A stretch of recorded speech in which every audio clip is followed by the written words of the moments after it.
The moon hung low above the waters of Oo, its pale light spilling across the shoreline like silver silk unfurled upon the sand.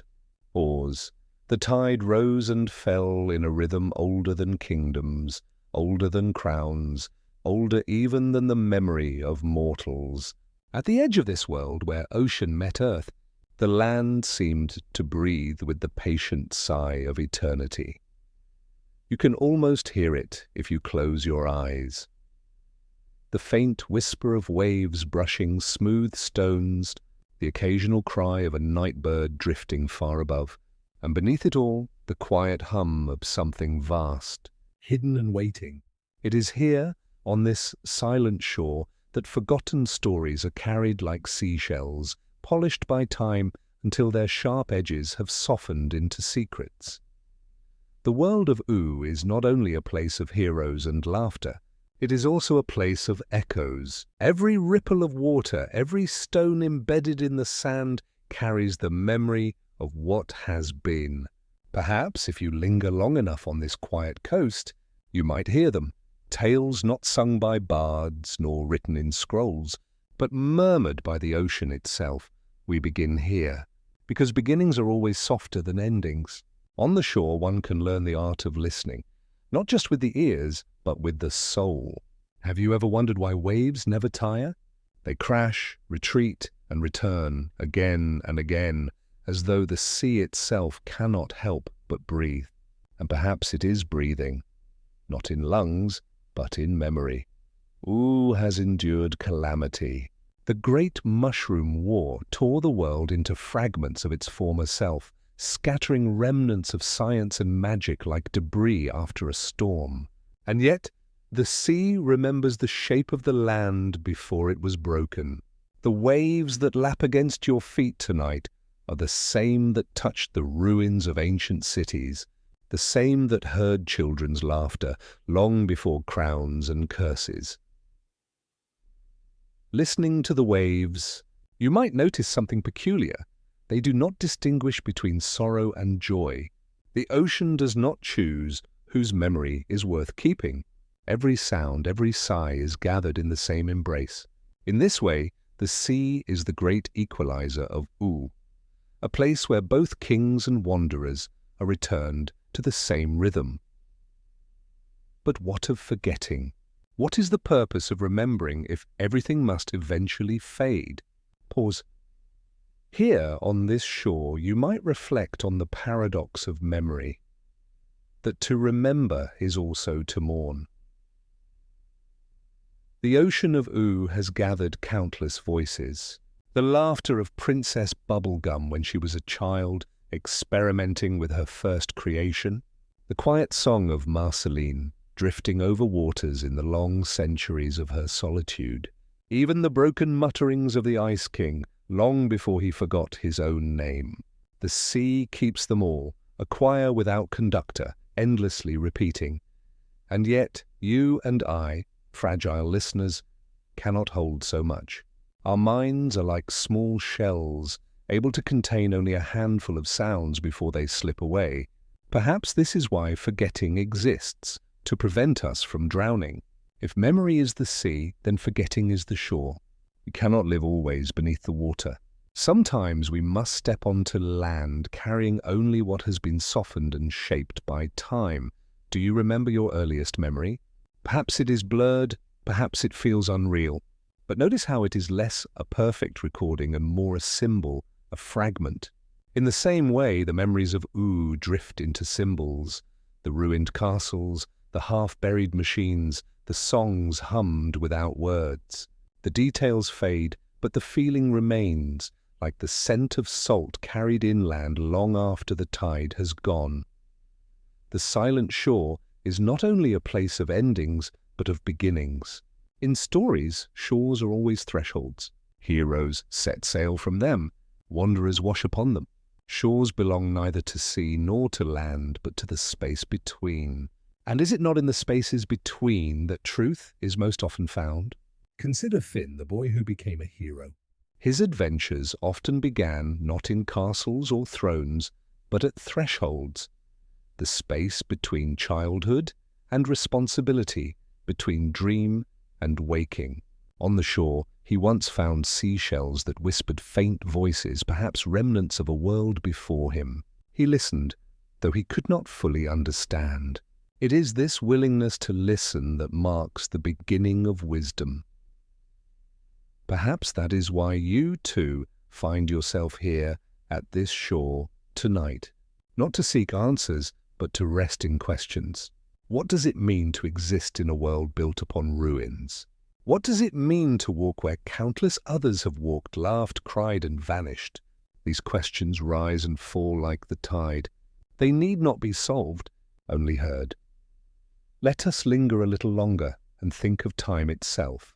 Time is often imagined as a line, forward, unyielding, unbroken.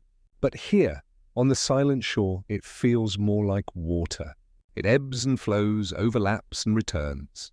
Past and future mix in the foam of each wave. This is why Oo feels both ancient and young, both ruined and thriving. The ruins of old wars stand side by side with new kingdoms. The laughter of children echoes in halls where machines once roared. Time in O is not erased. It is layered like sediment at the bottom of the sea, and so to walk the shore is to walk across centuries. Each footprint you leave in the sand presses upon stories you will never know. Does that make your step less important? Or does it connect you to something larger, a continuity of existence? Pause. Perhaps both. Perhaps every step is both fleeting and eternal, just as every wave vanishes and returns. Now let us speak of stillness. The shore teaches stillness not by silence but by rhythm. The waves are not truly still, but they are steady.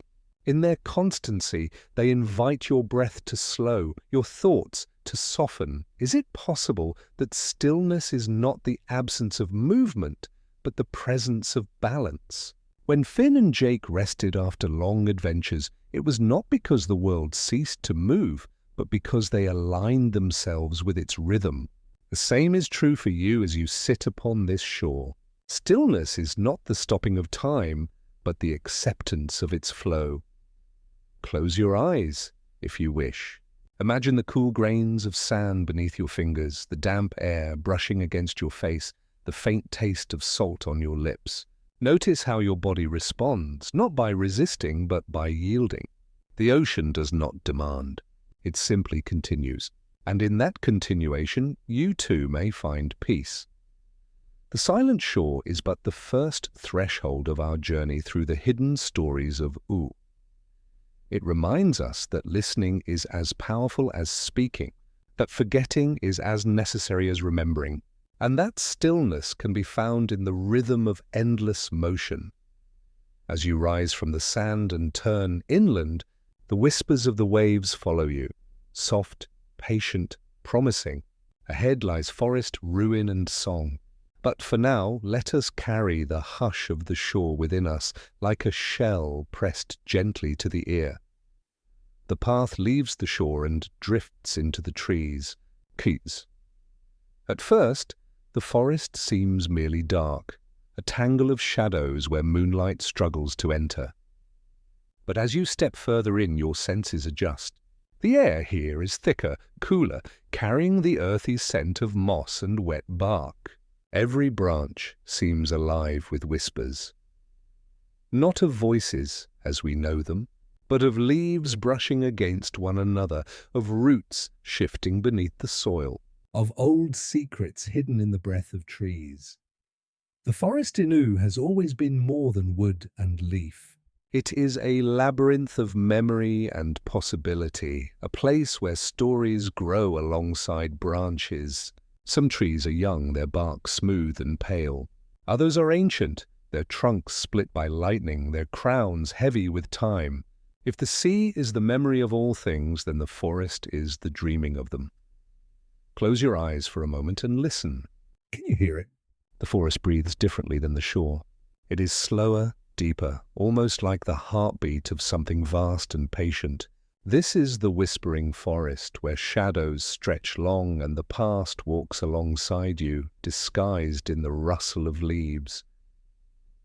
Every forest has a language, though most pass by without noticing.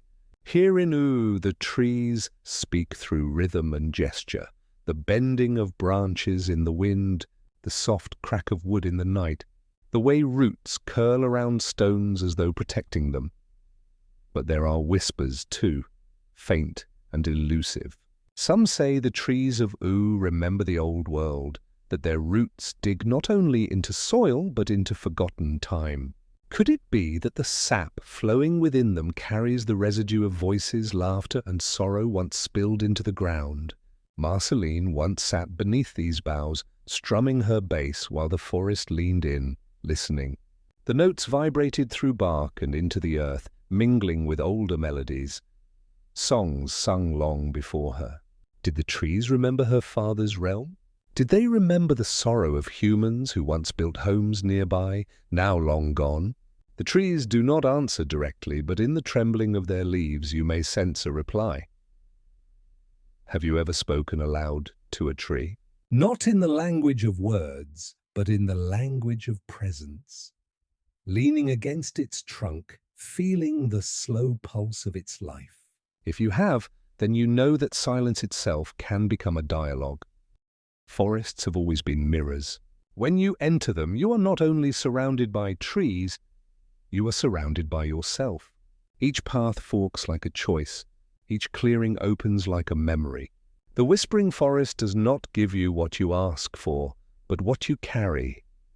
Finn once found himself here, chasing shadows that were not enemies, but reflections of his own fears. Each rustle of the leaves reminded him of battles fought, of choices made and left behind. He swung his sword at illusions, only to realize that the forest was not against him. It was simply holding a mirror, and perhaps this is what all forests do. They do not threaten nor protect. They reveal. The branches above are like thoughts, tangled, interwoven, sometimes blocking the sky. The roots below are like memories, hidden, anchoring, unseen but necessary. To walk through such a place is to walk through yourself. Is this not why people feel both comfort and unease in forests? They are neither home nor stranger, but something in between. They remind us that we are both small and infinite, both fleeting and rooted. Notice how the forest balances shadow and light.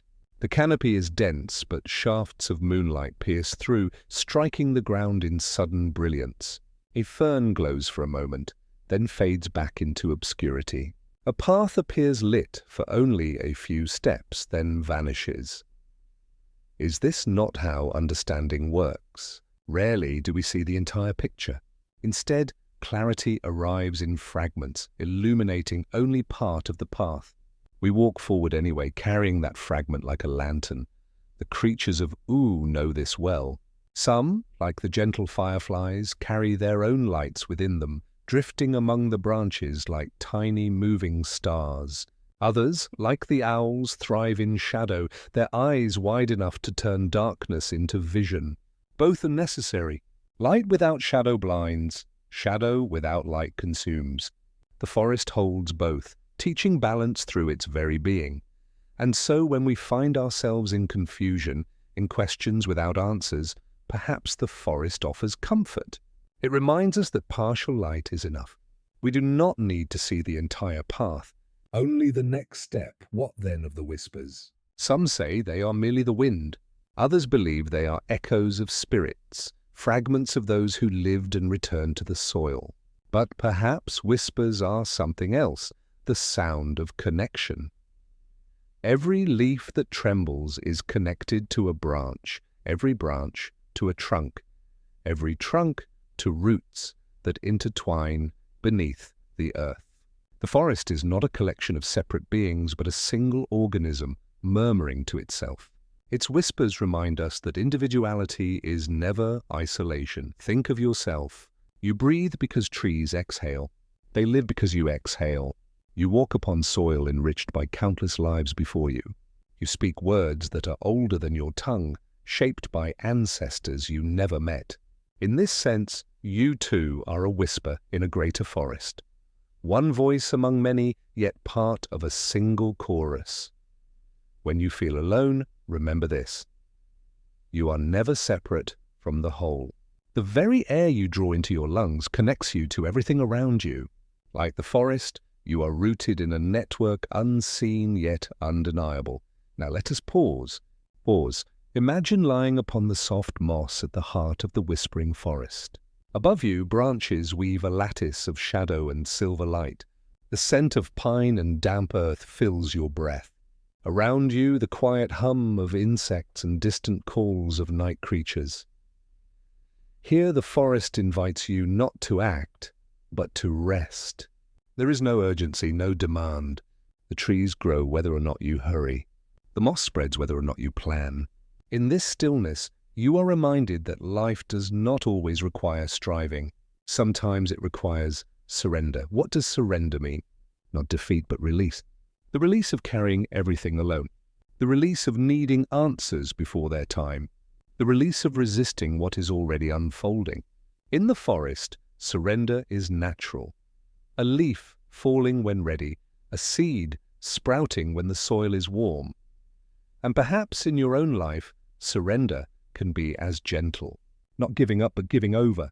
Trusting that the rhythm beneath your feet, like the roots beneath the soil, will hold you. The forest begins to thin, its whispers growing faint as the path opens onto a clearing.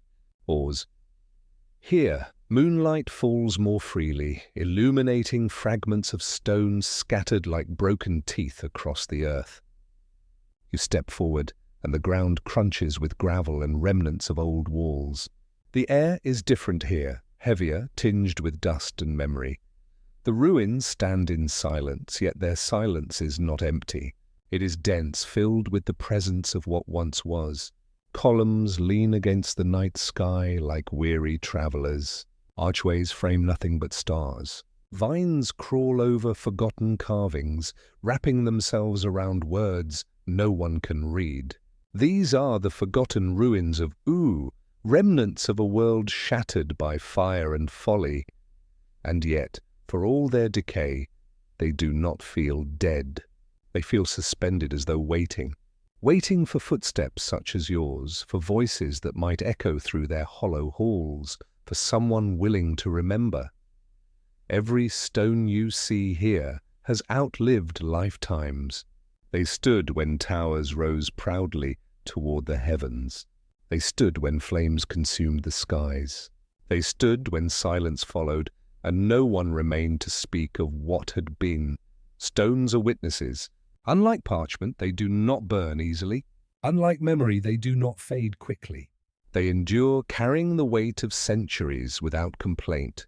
If you place your hand upon one, you may feel a coolness that is not only physical, but temporal, the chill of time itself pressed into mineral. But stones do not tell stories plainly. They speak through cracks, through the way one wall leans precariously against another, through the way moss grows where once there were windows. To read ruins is to read absence. What is missing tells as much as what remains. Have you ever walked through an abandoned place in your own world? Perhaps a house where laughter once rang, now filled with dust and silence. You sense not only emptiness, but presence, as if the air remembers. The forgotten ruins are much the same, but magnified, a city where the absence itself has become monumental. What do ruins teach us about endings? Pause. Often, we think of endings as abrupt. A candle snuffed, a door slammed, a voice silenced. But ruins show us another kind of ending, one that lingers. They are not gone, they are changed. They remain, but in fragments. Perhaps this is the true nature of all endings. A friendship does not disappear when distance grows. It becomes a memory, a shape within us. A life does not vanish entirely when breath ceases. It ripples outward, touching others in ways unseen. Ruins are the embodiment of this truth. They say, we are still here, though differently. In the mushroom war left scars across the land, reshaping everything. Yet from these scars grew forests, rivers, kingdoms. The ruins are reminders not of despair, but of transformation. To stand among them is to see that even destruction is not final. Something always endures, though it may be unrecognizable. Is that not comforting? To know that even in your own life, the ruins of old dreams are not failures, but soil for new ones. The structures may crumble, but their foundation nourishes what comes after. Walking deeper into the ruins, you notice how nature has claimed them. Roots snake through cracks, lifting stones with patient strength. Flowers bloom in crevices where once fire raged. Time, which seemed merciless in its destruction, now reveals itself as a gentle hand, softening edges, weaving life into loss. The ruins are not preserved as they were. They are transformed into something new.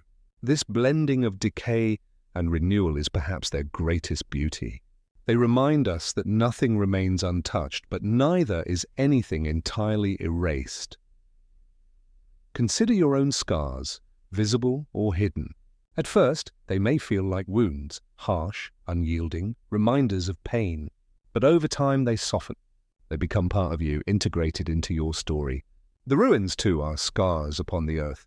But they are also reminders that healing is not a return to what was, but a continuation into what can be. If you stand very still in the center of the ruins, you may hear echoes. Pause. Not literal voices, but impressions, as though the stones themselves hum with memory.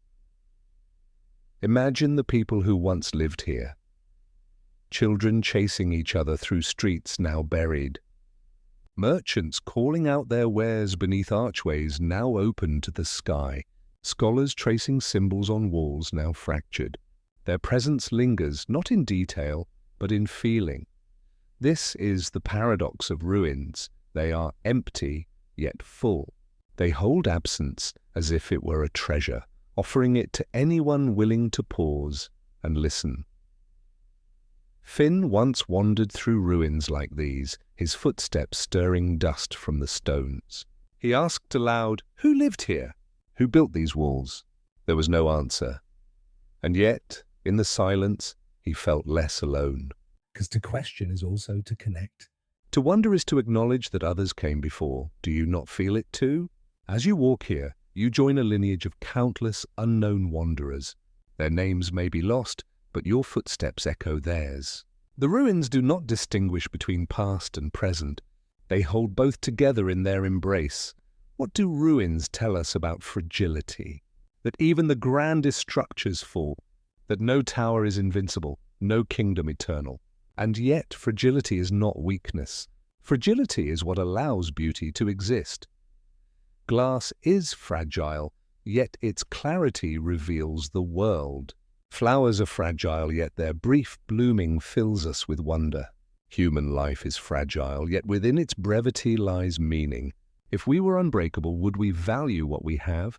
The ruins of U remind us that impermanence is not a flaw of existence, but its essence. To cling desperately to permanence is to fight the very rhythm of life. To accept fragility is to live fully, to love deeply, knowing that all things pass. And so rather than mourning the fall of these stones, we might bow to them in gratitude. They show us the truth of all things, that beauty and loss are inseparable companions. Let us pause again. Pause. Imagine sitting upon a low wall, its surface cool beneath your hand. Around you, vines sway gently in the night breeze. A fragment of carving catches your eye. Perhaps a face, perhaps only a shape worn smooth by centuries. Breathe deeply. The air tastes of dust and green life mingled. The silence here is not oppressive. It is embracing. You may feel small but not insignificant. For to sit among ruins is to join a vast conversation, one that began long before you and will continue long after. What will you leave behind when you are gone?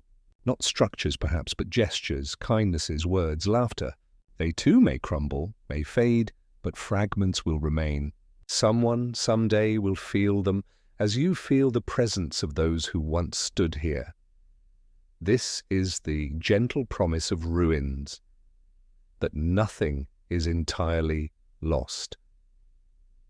From the ruins, the land slopes gently downward, carrying you toward the sound of flowing water. Pause. At first, it is faint, a soft trickle like whispered laughter.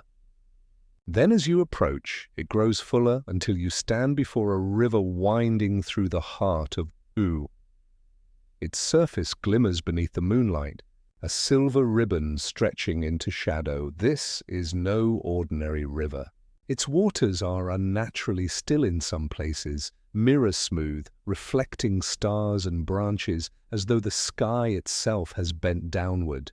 In other places it runs quick, darting around stones, bubbling as though eager to speak.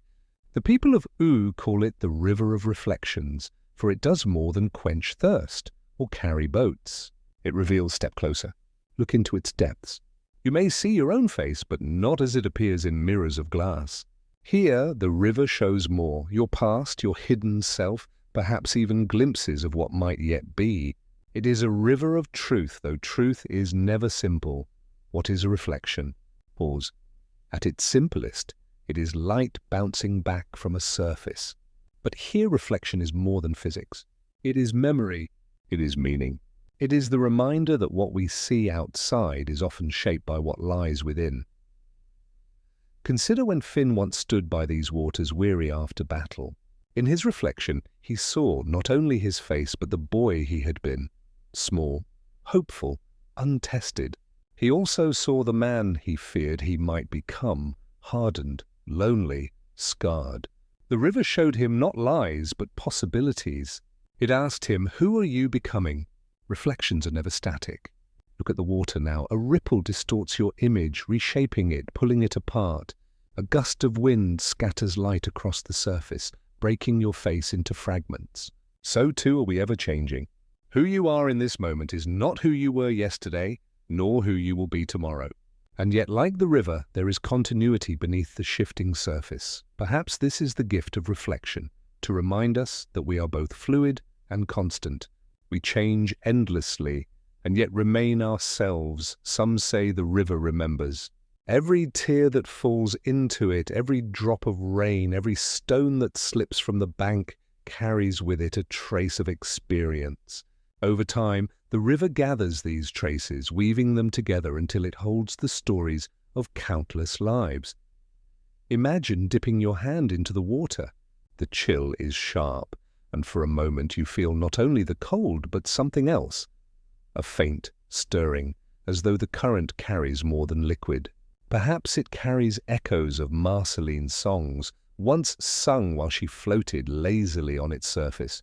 Perhaps it carries fragments of the Ice King's loneliness, his mutterings drifting into the stream when no one else was near. Perhaps it carries laughter, sorrow, secrets, all mingling, all flowing onward. Is it not strange, then, that water is so often associated with cleansing, with washing things away? For in truth, water does not forget. It carries. It transforms. It delivers what has been into what will be, merging both in the flow. What, then, does the river of reflections teach us? It teaches us to pause, to look, to see not only the world outside, but the world within. Have you ever avoided your own reflection? Perhaps in a mirror you turned quickly away, not because you disliked your face, but because you feared what might look back. Reflections demand honesty. They show us when we are weary, when we are restless, when we are hiding. And yet honesty is not cruelty. It is clarity. The river does not judge. It merely reveals. When Finn saw his possible futures, it did not tell him which was right. It only showed him that paths diverge and that choices shape the reflection we will one day see. Perhaps you too have choices before you. Perhaps you fear making the wrong one. The river whispers, do not fear the reflection. Fear only the refusal to look. For once you look, you can step forward with awareness, even if uncertainty remains.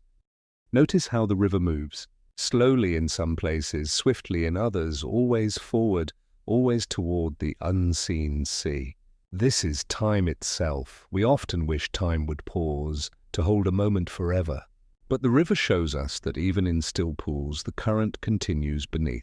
Even when surface seems calm, movement persists below. Nothing is stagnant, not even what feels unchanging. At the same time, the river shows us that time is not uniform. There are stretches that rush when events come too quickly, sweeping us along. There are stretches that linger when days feel endless and progress seems still. Yet all belong to the same river. All flow toward the same sea. Can you remember a time in your life when days blurred together, rushing by, and another when hours felt stretched, heavy, unmoving? Both were the same time, yet felt entirely different. The river reflects this truth. That time is less about numbers and more about perception. Perhaps that is why U feels so timeless. Its ruins, its forests, its kingdoms, all seem ancient and yet immediate, like ripples overlapping upon the same stream.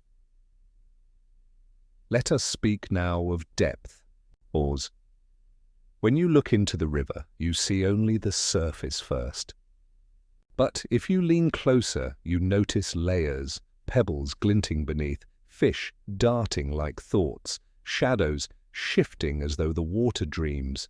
So too with ourselves. We often present the surface, our smile, our words, our roles. But beneath lie depths, desires, fears, hopes, griefs. To know oneself is not to stop at the surface, but to peer deeper, to acknowledge what swims beneath. Yet depth is not always comfortable. Sometimes the water is murky and we cannot see clearly. Sometimes shadows obscure what lies below. Does that mean it is empty? No, it means we must wait or listen differently. In the same way, when others appear shallow to us, perhaps it is not they who lack depth, but our vision that lacks patience. Every person, like every river, has hidden currents. To see them, one must linger, one must listen. Now let us rest. Pause. Imagine sitting on the soft grass by the riverbank. The ground is cool, damp with dew. The sound of water lulls you, steady, continuous, like the breath of the world itself. Stars shimmer above, mirrored below, as if two skies exist, one infinite above, one infinite within. Close your eyes. Breathe with the rhythm of the river. Inhale as it swells, exhale as it ebbs. Notice how your own body aligns with its flow. For a moment you are not separate from it. You are part of its movement, carried gently forward. Here you do not need to think of past or future. Both are already within the river. Here you need only rest, knowing that you too are carried, that your story too is woven into the current. The night was deep and starlit, the sky a velvet canopy embroidered with points of ancient fire. Across the quiet lands of U, a river wound its way like a silver thread, catching the shimmer of moonlight. Its waters moved slowly, deliberate and soft, carrying with them whispers of forgotten ages. The reeds along its banks swayed in rhythm with the current, their subtle rustle sounding like a gentle chorus of sighs, and if you lingered here listening carefully, you might come to believe the river spoke, not with words shaped by lips, but with murmurs woven from memory. The river that remembers had flowed since before the shaping of the Candy Kingdom, before the birth of the Ice King's sorrow, before even the first songs sung by flame and leaf. It did not merely pass through the land, it passed through time itself. Those who placed a hand into its waters felt not just coolness against their skin, but the weight of lives lived long ago. Pause. What is memory, after all, but a river within the mind, flowing endlessly between what has been and what still may come? The creatures of U believed that each droplet within the river was an echo. To drink from it was to taste the laughter of a child who once played upon its banks, the cries of a warrior who had fallen nearby, the quiet prayers of wanderers seeking solace. Memory did not dissolve here. It lingered, suspended in water, waiting to be carried forward. And so the river became more than a body of water. It was an oracle, a keeper of truths, Those who dared to seek its wisdom did so not to learn the future, but to understand the past, and through that understanding, glimpse their place in the pattern. Because in O, as in all worlds, the past is not gone.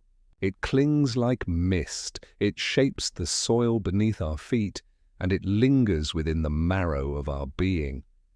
When we reflect upon memory, we often see it as fragile, slipping through fingers like grains of sand. But perhaps, like this river, memory is less fleeting than we believe. Perhaps it is water coursing through unseen channels, shaping the terrain of our choices. Have you ever felt it? That sudden pull, As though time itself was folding back upon you, a scent, a sound, a half-forgotten face, reminding you that the present is stitched with threads of what has already been. Memory is the architecture of identity. without it, who are we? Yet memory is not always gentle. It can wound as well as heal. A river may nourish crops along its banks, yet it can also flood and sweep away homes. In the same way, we carry memories that lift us, and others that weigh heavy upon the soul. The river teaches us both truths, that to live is to flow, and to flow is to carry. The people of O tell stories of travelers who came here seeking release from sorrow. They would kneel beside the water, press their foreheads to the earth, and whisper their grief. Some said the river could take those memories away, carrying them downstream until they dissolved into the ocean. But the wiser ones knew no memory is ever truly erased. It is transformed, diluted, softened, but always it remains somewhere, woven into the tapestry of existence. Pause. And is that not comforting, in its own way? That nothing of us is lost, not the laughter, not the tears, not even the quiet hours spent in solitude. The river remembers because it must, because forgetting would break the wholeness of time. Imagine standing here now, by the river's edge. The night air is cool against your skin, scented with damp earth and faint blossoms from unseen flowers. You dip your hands into the water, watching ripples expand like circles of thought. What would you offer the river? A memory of joy so that others might taste it centuries from now? Or a memory of pain, hoping that in sharing it, its weight might grow lighter? In truth, we are all rivers. Each life flows onward, carrying fragments of those we meet. A kind word spoken decades ago can ripple forward, still alive in the choices of another. A wound inflicted in haste can also linger, reshaping destinies we may never see. Like the river that remembers, we are vessels of what has passed. We are keepers of echoes. Some philosophers in O suggested that the river was, in fact, the mind of the land itself. They believed the soil, the mountains, and even the wind carried memory, and that the river was the land's way of expressing thought. To walk along its banks was to wander through the dream of the earth. And perhaps they were right. After all, when you close your eyes and think of home, what comes first?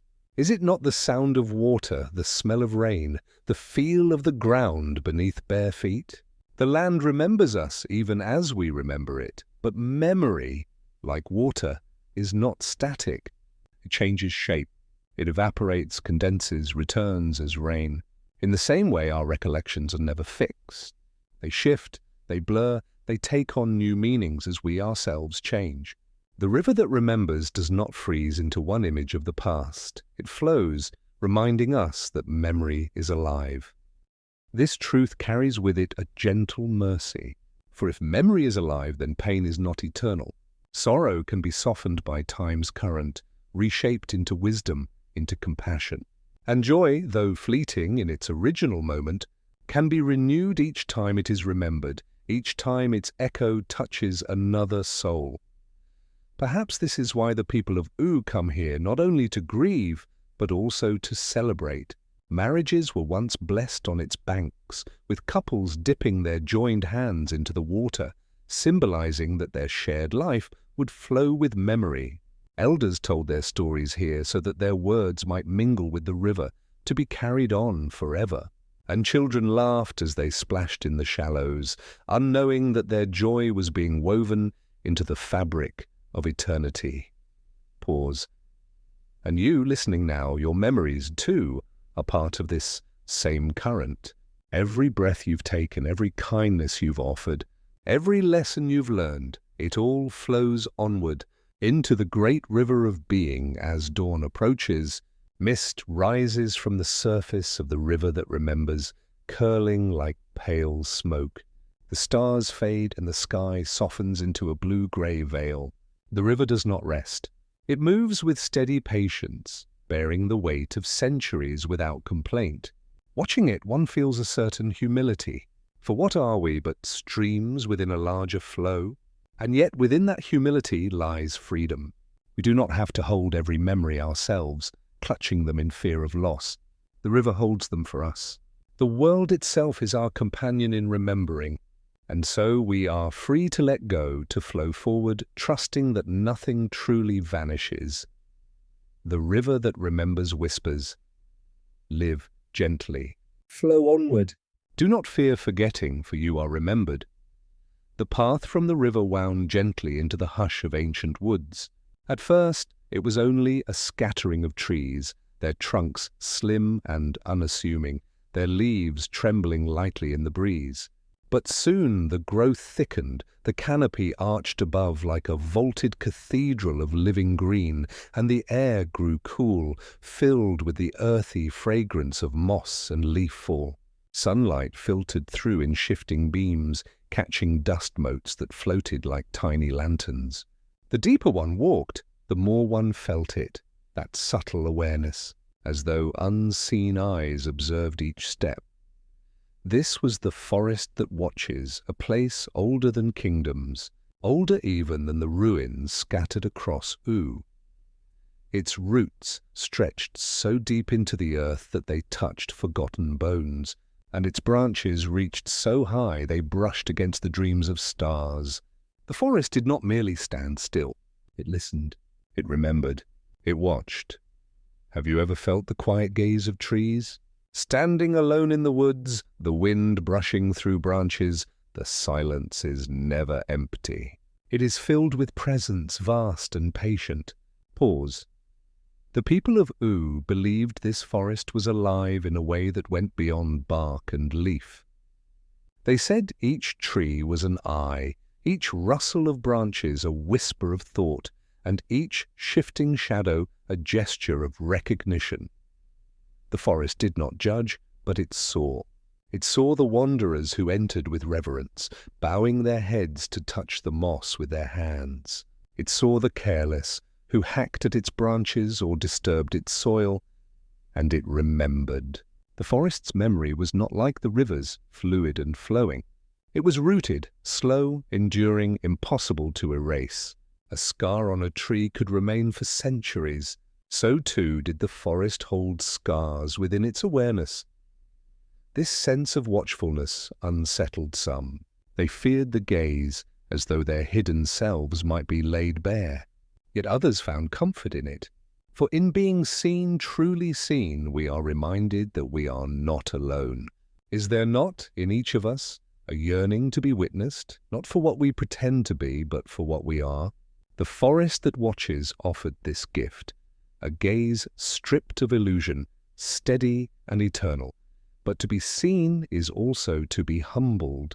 What arrogance survives when faced with the patient eyes of trees that have stood for 1,000 years? What pride remains when one realizes that a sapling will grow long after our bones are dust? The forest teaches humility, not through force, but through presence. Those who sought wisdom here would sit among the roots, listening to the long breaths of wind moving through leaves. Some claimed they could hear words in the rustling, though no two ever agreed on what was said. Others closed their eyes and felt their hearts slow to match the rhythm of the forest's pulse.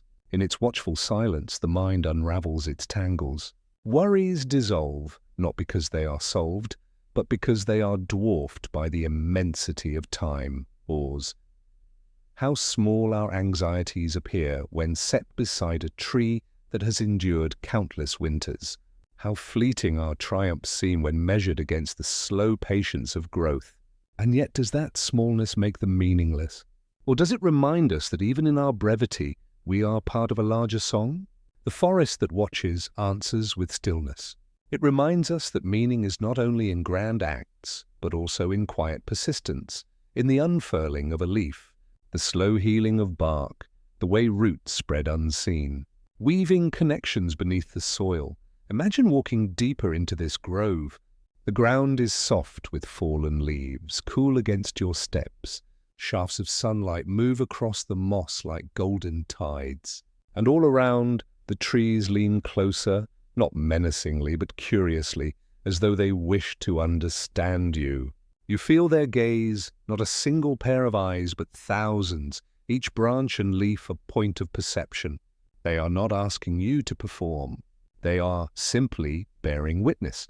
In that awareness, you find yourself breathing differently, slower, more intentional. The forest invites you to shed the masks worn in crowded places. Here, pretenses fall away like autumn leaves.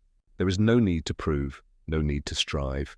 The gaze of the forest asks only this: will you be present? And in answering yes, you discover a strange release. For to be seen by the forest is to be accepted without condition. No flaw is too great, no secret too dark, no wound too deep. The trees do not turn away. They have seen it all before. Joys and sorrows, wars and reconciliations, births and farewells. And still they remain. The philosophy of the forest is patience. While rivers teach movement, forests teach endurance. To grow tall, to reach skyward, one must also grow roots deep into darkness. This paradox is the wisdom of the trees. The higher you rise, the deeper you must anchor. Without roots, there can be no stability. Without stability, no true growth. Is this not true of us as well? We long to ascend, to learn, to create, to transcend. But without grounding, our reaching collapses into fragility. To cultivate patience, to honor silence, to root ourselves in values that endure, these are the lessons whispered by the forest's watchful gaze. And yet, the forest also reveals another truth. No tree grows alone. Beneath the soil, unseen networks of roots intertwine. Nutrients, signals, warnings, all flow through these connections. A tree weakened by disease may be sustained by its neighbors.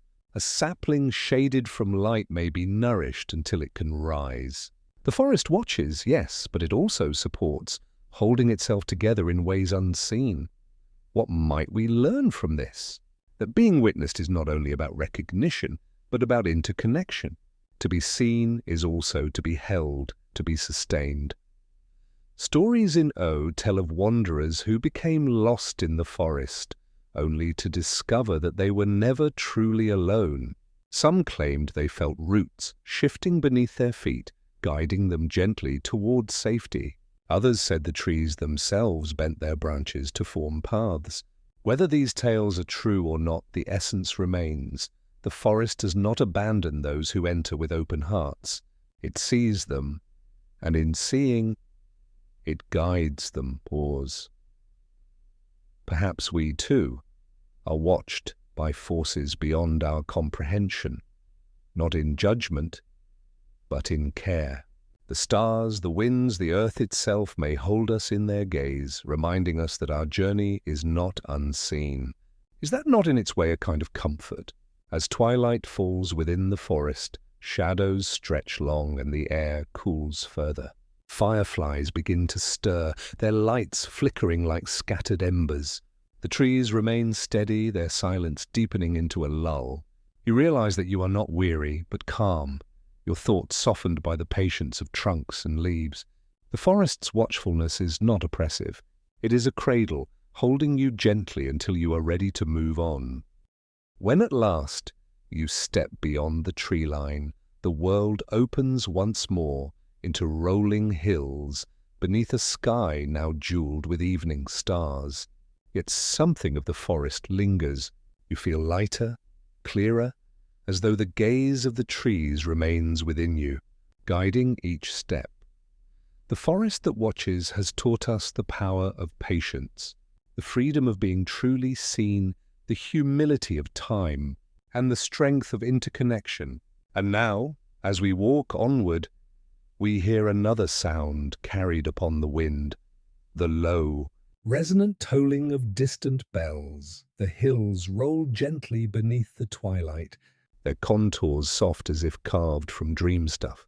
A hush lingered over the land, broken only by the sigh of wind brushing across tall grasses. Then, faintly, almost imperceptibly at first, came a sound, a low, resonant tone like the breath of distant thunder, yet purer, more deliberate. One note, then another, each spreading outward in waves that seemed to ripple through both air and soul. This was the Valley of Forgotten Bells. Here, scattered across the plain, stood countless bells of every size and shape, some no taller than a child, others massive as towers. They hung not from churches or temples, but from stone arches and wooden frames, half sunken in the soil, entwined with vines. Time had weathered them. Their surfaces bore rust, moss, and cracks, yet still they spoke when touched by the wind. The sound was not constant. It rose and fell like breaths drawn and released, and each note carried with it a strange gravity, as though it was not merely sound but memory, reverberating deep within the marrow. Pause. One could not stand in the valley without feeling it, the weight of all that had been forgotten. The people of told many tales of these bells. Some said they had been forged to mark victories in wars long faded from memory. Others claimed they had been offerings to gods who had since departed. Still others believed each bell contained the final word of someone lost, a last cry, a last song, a farewell that lingered long after lips had stilled. Whatever their origin, they had become something more than artifacts. They had become vessels of absence. Absence has a sound. Have you noticed it? The echo left when a voice departs, the silence after a door closes, the way a room feels emptier after laughter fades. The bells in this valley gave that absence shape. Each tone was not only what was struck, but also what was no longer there. Perhaps that is why they were called forgotten. For what is forgetting, if not a bell tolling unheard? The sound exists, the memory persists, but no ear remains to receive it. Walking among the bells, one feels both awe and melancholy. Their tones are neither joyous nor mournful. They simply are. They vibrate with the inevitability of time, reminding us that all things pass, that every moment is both born and lost in the same breath, and yet, paradoxically, they endure. Forgotten by those who once placed them here, neglected by the kingdoms that rose and fell, still they sound. The valley becomes a paradox made manifest. What is forgotten still persists. What is lost still speaks. Pause. Does this not mirror our own lives? We fear being forgotten. We cling to names, to legacies, to monuments. But perhaps forgetting is not erasure. Perhaps, like these bells, what is forgotten simply changes form, no longer held in conscious thought, but resonating quietly in the fabric of existence. Imagine standing in the center of the valley as twilight deepens. The air grows cool, tinged with the scent of wild herbs that grow between stones. The bells stir gently, their tones overlapping, weaving a tapestry of sound. Each vibration travels not only through air, but through your body, as though your bones were instruments in sympathy with their song. You realize you are part of the harmony, that every listener becomes a bell in return, resonating with the music of absence.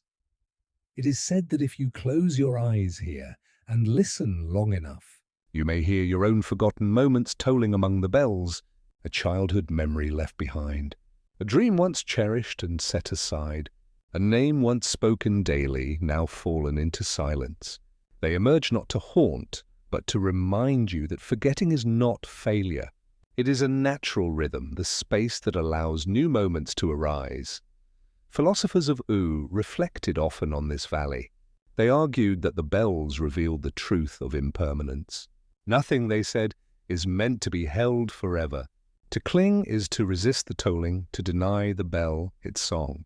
Instead, they urged, we should learn to listen, to let the sound wash through us, to honor what has been without demanding it remain unchanged. The valley became a place of pilgrimage for those burdened by grief. Here, mourners would walk barefoot among the bells, pressing their hands to the cool bronze. They did not ask for their loved ones to return. They asked only to remember that forgetting was not abandonment. The bells tolled for all, weaving each sorrow into the great chorus of time. And is that not in its own way a form of immortality, to be part of a sound that never ceases, that continues to reverberate even when no one recalls the source? The bells also offered a subtler lesson. Though many stood alone, weathered and isolated, together they created harmony. A single bell's tone might be plain, but when joined by dozens of others, it became part of something greater. In the same way, our forgotten moments, scattered and small, form patterns we cannot see. They shape the rhythm of our lives even when we are unaware, or perhaps the purpose of the bells was never to be remembered individually.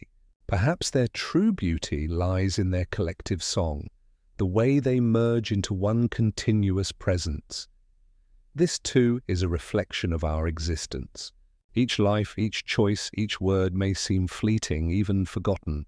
Yet together, they create the symphony of humanity, the chorus of being itself.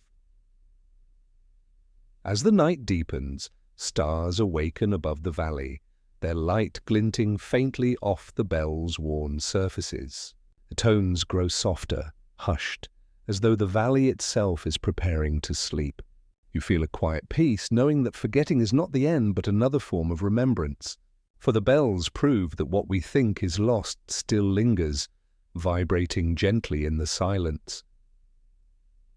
To walk away from the valley of forgotten bells is not to abandon it, but to carry its resonance with you. The tolling remains within, echoing softly whenever you encounter absence in your own life. It reminds you to listen not only for what is present, but also for what once was. And as you leave the valley, the sound fades slowly behind, replaced by a new rhythm, the steady thrum of wings. High above, shadows cross the moonlit sky, vast and graceful. They spiral downward, circling a mountain where nests cling to cliffs. The bells of the valley faded into memory, their low tones dissolving into the stillness of night. Above, the sky stretched vast and unbroken, jeweled with constellations that shimmered like ancient runes. And there, upon the horizon, wings unfurled. Great silhouettes crossed the moon, their movements fluid, silent, powerful. They circled high above the cliffs, their outlines resembling both bird and dragon, guardian and phantom. These were the sky-bound guardians, creatures older than empires, older even than sorrow, who had watched the land of Oo from the heights of heaven. They nested upon a mountain whose face was scarred by wind and weather, where stone crumbled into abyss and clouds gathered like curtains of silver mist. The mountain was their fortress, their sanctuary, and their throne. From here they looked down upon all things, forests, rivers, kingdoms, ruins, and though they spoke no words, their gaze carried an unshakable weight. Legends whispered that the guardians were once stars who had fallen from the heavens. Some said they were tasked with keeping the balance of the skies, ensuring that storms did not rage endlessly and that winds did not abandon the earth. Others believed they were memories given form, echoes of all who had ever longed for freedom, given wings so that the yearning of countless hearts might soar. Whatever their origin, their presence was undeniable. Each wingspan stretched wider than ships upon the sea. Each feather gleamed faintly with a light that seemed not of this world. And yet, despite their size and majesty, their flight was silent. They moved like thoughts, drifting across the vast mind of the sky. The people of Oo rarely saw them up close. To climb the mountain was perilous, and only a few dared to make the journey. But those who did spoke of eyes that reflected not only the starlight, but the entire span of their own lives, past, present, and the faint glimmer of what might come. What does it mean to be guarded? We often think of guardians as protectors, shields against harm. Yet the skybound guardians protected not with claws or fire, but with perspective. Their gift was the reminder of scale, for in their gaze our troubles seemed smaller, not because they were dismissed, but because they were placed within the vastness of sky and time. Have you ever looked up at the stars and felt both insignificant and infinite at once? That paradox was the essence of the guardians. To see them was to be reminded that life is fragile and fleeting, and yet part of something immeasurably grand. We are each like feathers drifting in the wind, alone, delicate, yet also carried by a current far beyond ourselves. Travelers who climbed the Guardian's mountain did not come seeking answers. They came seeking silence. The thin air carried no sound but the rush of wind, and the presence of the Guardians quieted all inner turmoil. To sit upon the cliffs watching wings carve patterns in the clouds was to realize that many questions do not need answers. They need only space to dissolve, the Guardians taught by absence. They did not speak, they did not interfere, they did not bind themselves to mortal affairs. They simply were. And in their being, they showed that not all guardianship is active. Sometimes to protect is simply to endure, to remain, to witness. How often do we think that to help others we must act, solve, intervene? And yet is there not also strength in simply holding space, in being present while another struggles? The Guardians, in their endless circling, remind us that presence itself can be a shield. It was said that on rare nights, when storms gathered with unusual fury, the Guardians would descend. They did not fight the storm, they joined it. Their wings stirred the clouds, their cries, low and resonant, merged with thunder. They became part of the chaos, guiding it away from villages and fragile lands, leading it to the wide, empty plains where its violence could be spent harmlessly. There is wisdom in this. To resist chaos directly is often to be broken by it, but to move with it, to redirect its flow, this is the art of the skybound guardian. Their philosophy is not one of control, but of harmony. What storms do we face in our own lives? What tempests of grief, of anger, of confusion? Perhaps the lesson is not to banish them, but to join them, to ride their currents until they pass. For every storm exhausts itself in time. And when it does, the sky clears, and wings may rest once more upon calm winds. Imagine now that you sit upon the mountain's edge. The stone is cool beneath your hands, the air sharp with the chill of altitude. Around you, clouds drift like oceans, their surfaces painted by the pale glow of moonlight. And above the Guardian's circle, vast shadows against a field of stars. One swoops lower, passing close enough that you feel the rush of wind against your skin. Its eye meets yours, an endless pool of light and depth. In that gaze, you see your life, not as a series of fragments, but as a single current, flowing steadily onward. All your moments, even those forgotten, are there, like constellations linked by invisible lines, oars. You realize then that you too are skybound, that within you is the same yearning for freedom, the same vastness waiting to unfold. The Guardians do not guard you from harm. They guard you from forgetting this truth. Stories in Oo tell of those who returned from the mountain forever changed. They did not bring treasures or secrets, but they carried with them a different way of being. They no longer rushed against time, no longer clung to every fear. Instead, they moved as the Guardians moved, patiently, steadily, gracefully. They had learned that to live is to fly within one's own span, trusting the winds, to bear them where they must go. And is this not what we all long for? To trust, to believe that even when we fall, the air itself will carry us onward. The Guardians offer no promises, no certainties, but in their endless circling, they embody trust itself. The trust that life continues, that the sky remains, that the currents hold. As dawn approaches, the mountain is bathed in rose-gold light. The Guardians ascend higher, their wings catching fire in the sun's first rays. They fade slowly into the brilliance, until they appear no different from clouds drifting across the heavens. Yet you know they remain circling, eternal.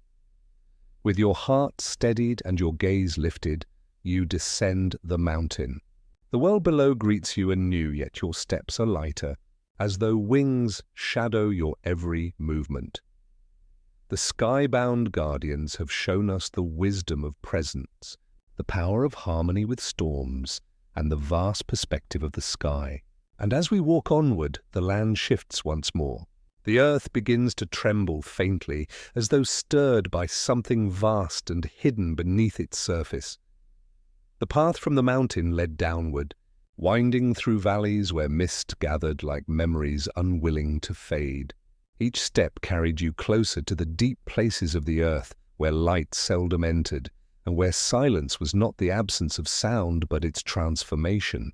For beneath the rolling hills and ancient forests lay the cavern of eternal echoes, a place where the voices of the past had not vanished, but lingered, folded into the stone itself. The entrance was a narrow crack in the earth, no wider than a doorway. To step through it was to step into another realm, one where time thickened and the air itself seemed charged with remembrance. A faint glow pulsed from crystals embedded in the cavern walls, their light neither warm nor cold but steady, like the heartbeat of the earth. As you descended, the air cooled, damp with the scent of minerals and water. The sound of your footsteps echoed strangely, not merely bouncing back, but layering upon themselves, as though each step called forth a chorus of every step ever taken here. You were not alone. You could never be alone in this place, for the cavern remembered all who had entered it. The cavern of eternal echoes was not a place of danger, yet it was feared. For to hear the echoes was to confront oneself.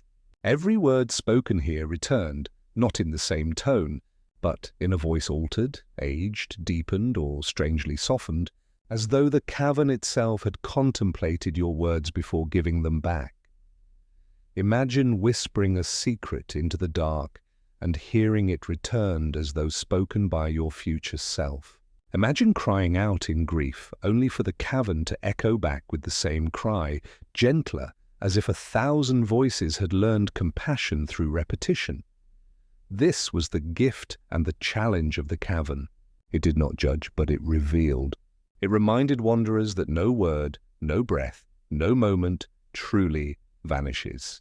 All we say, all we do, leaves an impression somewhere, in others, in the world, in the silent memory of existence itself. The people of told stories of travelers who entered the cavern seeking answers, only to be confronted with the weight of their own past. Some fled in terror, unwilling to face what the echoes revealed. Others lingered for days, listening, weeping, laughing, as they discovered that even their smallest words had been kept, reshaped, returned to them. What is an echo, truly? It is not a perfect reflection. It is not the same as the original sound. An echo is distance, delay, transformation. In this way, the cavern taught a subtle truth. Nothing we send into the world comes back unchanged.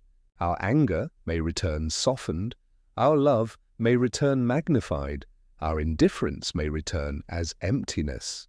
The cavern reminded all who entered that the world is an endless mirror, reshaping and returning to us the essence of what we release. Pause. How different would we speak? How differently would we act if we remembered that every gesture carries forward, waiting to echo back one day? The deeper you walked, the more layered the echoes became. Voices overlapped, whispers brushed against your ears, laughter mingled with sorrow. It was not overwhelming, it was symphonic. The cavern was not chaos, but harmony, weaving together countless lives into a chorus beyond comprehension. At the heart of the cavern lay a great chamber, vast as a cathedral, where a pool of still water reflected the glow of the crystals above. Here the echoes gathered most intensely. If one sat by the pool in silence, the voices would rise, not in random fragments, but as a story, woven from the threads of all who had spoken here. Many who sat by the pool heard fragments of their ancestors, words they had never known but which nonetheless stirred recognition. Others heard their own voices from childhood, high and uncertain, calling back through time. And some, in rare moments, heard whispers that seemed not of the past, but of what had yet to come. For the cavern was not bound strictly by time. Echoes travelled in all directions, backward, forward, inward, outward. You lower yourself by the pool, the stone cold beneath your hands. Closing your eyes, you listen. At first, the echoes are faint, like drops of water striking a hollow surface. Then they build, layers upon layers, until a rhythm emerges. You hear laughter. Your laughter from a day long forgotten. You hear words of comfort you once offered a friend, now return to comfort you. You hear anger too, the sharpness of a voice raised in haste, and you wince. For though the moment has long passed, the echo reminds you that it lives on, carried in stone and memory, and then, softer than all the rest, you hear a voice not yet spoken. It is yours, but older, steadier. It whispers not what you have said, but what you will one day need to say. The cavern offers no explanations, only possibilities. The future echoes too. Pause. You realize then that the cavern is not only a memory of the past, it is a rehearsal of eternity. Those who returned from the cavern of eternal echoes spoke of change, though not always in the ways they expected. Some left, resolved to speak more kindly, to live more deliberately, knowing their words and actions would never truly fade. Others left with comfort, realizing that their voices had joined a greater chorus, that even their small lives contributed to the song of existence. But some left unsettled, for the cavern revealed what they wished to forget. Yet even this was a gift, though it did not feel like one.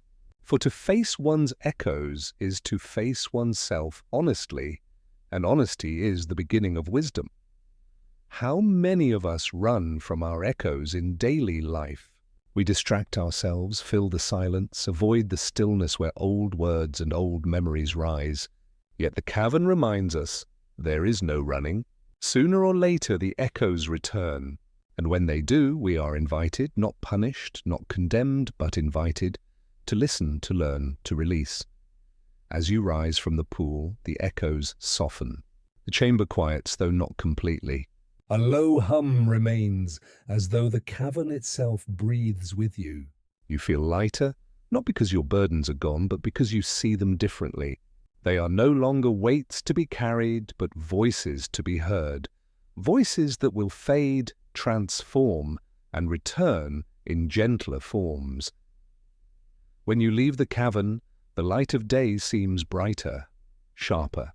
The wind upon your skin carries a new texture, as though even the air remembers. You walk onward with an awareness that nothing is ever truly lost, and that your life is part of a greater chorus, echoing endlessly through time. The journey continues, but now the earth beneath your feet feels alive with memory. Each step resounds, each breath reverberates. And somewhere, deep below, the cavern continues its endless song. The path wound gently upward, carrying you away from the cavern's deep shadows and into a realm where life itself hummed. At first, the air smelled of moss and rain, a damp coolness clinging to your skin. But as you pressed on, the forest opened before you, vast and alive. The living forest was unlike any other in Oe. Its trees stood impossibly tall, their trunks wide enough to house entire chambers. Their bark shimmered faintly, as though threads of starlight were woven through the grain. Roots stretched not only into the earth but across it, like veins binding the land together. And above, the canopy swayed with a rhythm that seemed not born of wind alone, but of breath, slow, deliberate, eternal. Here, silence was never empty. It was filled with subtle murmurings, the creak of wood shifting as though stretching its limbs, the whisper of leaves speaking to one another, the faint crackle of sap moving beneath bark. The living forest was awake, and within its expanse you were never merely a visitor. You were part of its dreaming. Pause. The people of U spoke of these trees as keepers of memory, unlike the bells which captured absence, or the cavern which returned echoes. The forest remembered through growth. Each ring in the trunk was a season lived, each scar on the bark a story endured. Time did not pass here. It layered. To walk among these trees was to walk among archives written not in ink, but in breath and root. It was said that if you pressed your ear to a trunk, you might hear the forest's recollections, a storm from centuries past, rain drumming on leaves that no longer existed, the laughter of children who once played among the roots, their joy absorbed into the grain. Even the stillness of winters long gone, when snow blanketed every branch, could be felt as a kind of deep, resonant rest. The forest did not forget, but unlike human memory, it did not cling. It allowed each moment to root itself, then layered new ones gently upon it. In this way, the living forest taught a truth of remembrance without burden, to keep all things, yet to let them grow into one another, forming wholeness rather than weight. Imagine pausing before an ancient oak, its branches stretching so wide they shadow the earth like a great cathedral dome. The air around it feels thicker, as though the tree itself exhales. You place your palm upon its bark. The texture is rough yet warm, as if alive beneath your touch, and then you feel it, not with your ears, but with your whole being. A pulse, slow and steady, flowing upward from the roots into the sky. You realize you are not separate from this rhythm. Your own heartbeat falls into step with it. For a moment, you are no longer yourself, but part of the tree, part of the forest, part of the endless cycle of growth. The philosophers of U often debated what it meant to live in truth with time. Some argued that the bells taught detachment, that all things pass. Others insisted the cavern taught responsibility, that all things return. But those who came to the living forest discovered a gentler balance. Here, time was neither loss nor burden, but nourishment. Just as leaves fall not to be wasted, but to enrich the soil, so too do our moments fall away to feed what comes after. Forgetting is not destruction. Echoing is not repetition. Both are forms of growth. Every joy, every sorrow, every word spoken, these are not gone. They are composted into the soil of our being, allowing new branches to rise. The living forest reminded all who entered that we are not defined by isolated moments, but by the layering of them, the way roots weave beneath the surface, unseen yet essential. There were those who lived among the trees for years, tending them not as caretakers but as companions. They claimed the forest offered counsel in silence, that its branches swayed in response to unspoken questions. They said the trees taught patience, not as mere waiting, but as trust in unseen growth. For what is patience, if not faith in roots? We cannot see them, yet we know they work, drawing nourishment, expanding quietly. The living forest whispered this truth. Life unfolds beneath the surface long before it blossoms above. To hurry is to misunderstand the rhythm of growth, and so many came to the forest not to find answers, but to learn to wait. They left with a peace that no storm could uproot, carrying within them the quiet assurance that all things have their season. As dusk deepened, the forest revealed its most secret wonder.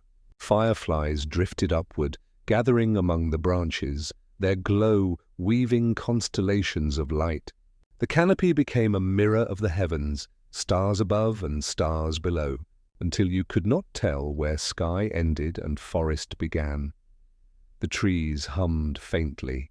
A low vibration felt more than heard, as if the entire forest was singing to the night. And in that song there was no distinction between past and present, between loss and remembrance. There was only continuity, the great weaving of existence, root to leaf, star to soil.